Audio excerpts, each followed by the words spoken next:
Yo, what is up YouTube? We are back with another deck profile, and this week we have a really fun deck. Not the best, but pretty fun. We have Origin Form Dialga VSTAR Turbo with the Muse. Let's get right onto this deck profile. So starting off the deck profile, we are playing 3 copies of Mew from Celebrations. We play it because of the Mysterious Tail ability. Once during your turn, if this Pokemon is in the active spot, you may look at the top 6 cards of your deck, reveal an item you find there, put it into your hand, and shuffle your deck. Very good, as we have a lot of items in this list.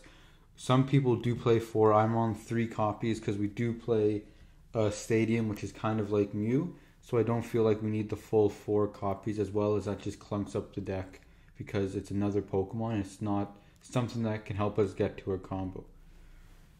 We're also playing, now this looks weird, 2 copies of Origin Form Dialga VSTAR. It has the VSTAR power, Star Chronos, for 4 metal, 1 colorless, which is a huge attack cost, but for good reason. It does 220 damage.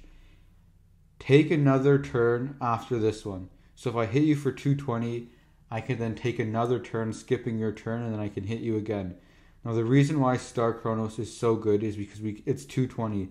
That is the magic number, because most Vs, basic Vs, have 220 HP. So you just if you can knock one out, and then you go into another turn, you can knock out another V and take 4 prizes, basically before your opponent has a chance to respond.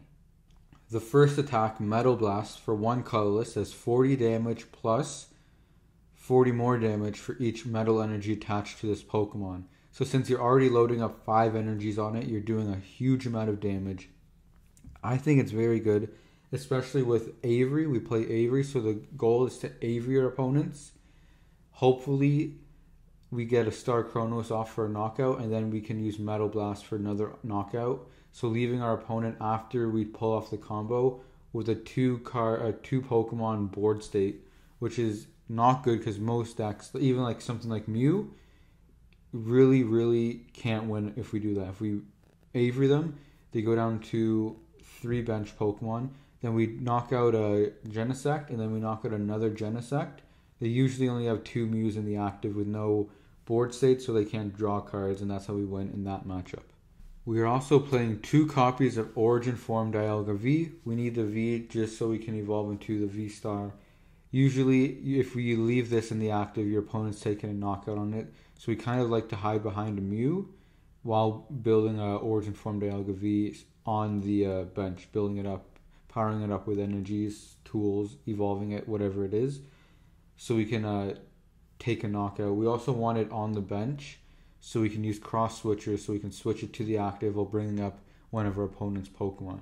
We only play 2, and a 2-2 line does look very sketchy. We do play stuff like Sugi and Heavy Ball, so we can, if we have some prize, we can get them out. But usually if your opponent knocks out 2 Dialga V-Stars in a game, you're probably going to lose anyways, just because of how much energy are on those. So that's why we only have the 2-2. Plus that allows us to have more room for other cards to help us pull off the insane combo. We're also choosing to play 2 copies of Crobat V for the ability, basically just for the ability, Dark Assist. When you play this Pokemon from your hand onto your bench, during your turn you may draw cards until you have 6 in your hand. You can't use more than 1 Dark Asset ability each turn. Very good if we have a low hand size, or if we can thin our hand a lot, Dark Assist to just draw more cards so we can get off to that combo. And the last Pokemon we are playing is 1 copy of Radiant Greninja for the Concealed Cards ability. You must discard an energy card from your hand in order to use this ability. Once during your turn, you may draw 2 cards. So basically, we discard an energy with concealed cards, draw 2 more cards. Perfect for getting metal energy into the discard so we can get it back onto our Origin Form Dialga V and V-Star with cards like Metal Saucer. It is also great at just drawing more cards to hopefully get more cards for our combo. And that is all the Pokemon we play. We don't play a lot of Pokemon. We play a lot of items, just because we have lots of ways to get items out. We are then playing 3 copies of Pokestop from the Pokemon Go expansion. The effect on this card is once during each player's turn, so both players can use it. That player may discard the top 3 cards of their deck.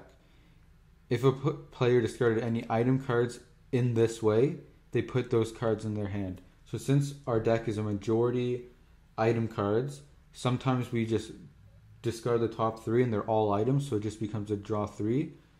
And if we discard, we don't play a lot of supporter cards, so the chances of us discarding a supporter is unlikely.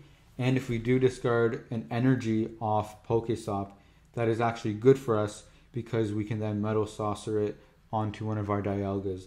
We can also discard Pokemon, but since we do play Ordinary Rod, which is an item, we can always get those Pokemon back. And since we play a low Pokemon count, we don't usually discard them that often. Very good card. Originally we were playing Training Courts, but I found in testing, Pokestop just gets us to our combo a lot sooner. And if we can pull that combo off more consistently, we're going to end up winning more consistently. Then for supporters, we were playing 3 copies of Avery. We're not playing 4 because that clunks up the deck too much. 3 copies is pretty good. The effect on this card is draw 3 cards. Now usually draw 3 is a terrible effect. Stuff like Hop and Friends and Galar, just draw 3 cards. Nobody plays those. But the secondary effect on Avery is why we play it. If you drew any cards in this way, your opponent discards Pokemon from their bench until they have 3. That is very good because then if this gets us any pieces to our Star Chronos play, we can Star Chronos for knockout. So our opponent, let's say, has 6 Pokemon. This puts them down to 4. We take a knockout and then we take another knockout, leaving them 2. If we can do this on our second turn, usually your opponent's just going to lose because they just can't get set up. Very good card. I don't mind the draw 3 since we do play lots of items that draws cards, as well as we do play concealed cards, Radiant Greninja to draw cards, and Dark Asset Crobat V. The secondary supporter we are playing is 3 copies of Marnie. Now I have tested Professor's research, but with research is we discard our hand and sometimes we have pieces in our hand that we just want to preserve for next turn or a few turns after. So that's why Marnie is superior in this deck list. The effect on Marnie is each player shuffles their hand, puts it at the bottom of their deck. The player that played this card draws 5 off the top and your opponent draws 4. Very good as we can draw cards. We can also put resources onto the bottom of our deck to preserve them for future turns. And I really like the 3 copies. 4, again, clunks up the deck too much and we want more room for item cards. And the last supporter we play is 1 copy of Boss's Orders. This is really good after we do a cross switcher play, take a knockout. Then all we have to do is find the Boss's Orders and then take another knockout after. Very good card. I only like the 1 copy. It is hard to find it sometimes because it is only 1 copy. But after you've drawn through more than half your deck and you have some good drawing options, finding that 1 copy is a lot more plausible in the later stages of the game. So starting off our items, which is the majority of the deck, we are playing 4 copies of Trekking Shoes, a card from Astral Radiance, so it is a pretty new card. The effect is, look at the top card of your deck. You may put that card into your hand. If you don't, discard that card and draw a card. Very good as we can get this off Mysterious Tail Mew or Pokestop. Basically, this allows us to go through more of our deck, find more cards, as well as discarding cards like Metal Energy or any extra pieces like Marnies or extra Mews that we don't need that can just go into the discard. We get to draw more cards, it thins our deck, it helps us get more pieces. Very good card as a 4-up. We are then playing Cross Switcher, which I think is one of the most important cards in this deck. Cross Switcher is, you must play 2 Cross Switchers at once. So if you prize 1, you only really have 1 Cross Switcher effect you can use unless you get that off the prizes. And the effect is switch your opponent's bench Pokemon with their active Pokemon. If you do, switch your active Pokemon with one of your bench. It's basically Guzma as an item card, but you need 2 of them. Very good because, again, we can draw into this, then we can get the other piece off Mysterious Tail Mew or Pokestop. I really like this card. I think it's a lot better than Boss because we need to draw cards with stuff like Marnie and Avery, and then we can get other pieces of the Cross Switcher with Pokestop and Mew. We are playing 4 copies of Quick Ball. Basic card, discard a card from your hand. If you do, search your deck for a basic Pokemon, reveal it, put it into your hand, then shuffle your deck. Very good at getting Metal Energies into the discard as well as finding our basic Pokemon because we don't play a lot of basic Pokemon, so it's kind of hard to draw into them. This way we just search it while thinning our hand and thinning our deck. We are also playing 4 copies of Scoop Up Net. Put one of your Pokemon that isn't a V or GX into your hand, discard all cards attached. Very good at resetting our Mews, as well as resetting Radiant Greninja.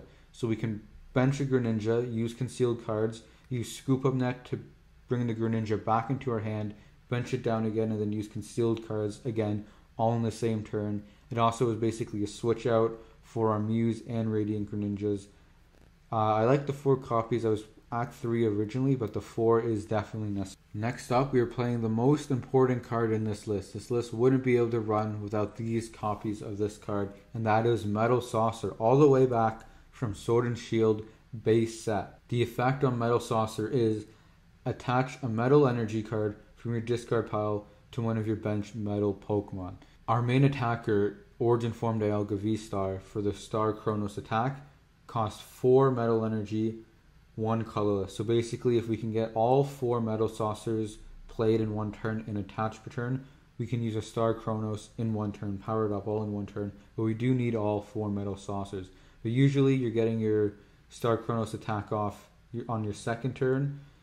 So you have your first turn of attachment, your second turn of attachment. So you only need to get off 3 Metal Saucers, which is a lot more plausible. Very good card. If you're playing any less than 4, your list sucks. We are also playing 2 copies of Ultra Ball. Discard 2 cards from your hand. If you do, search your deck for a Pokemon, reveal it, put it into your hand, then shuffle your deck.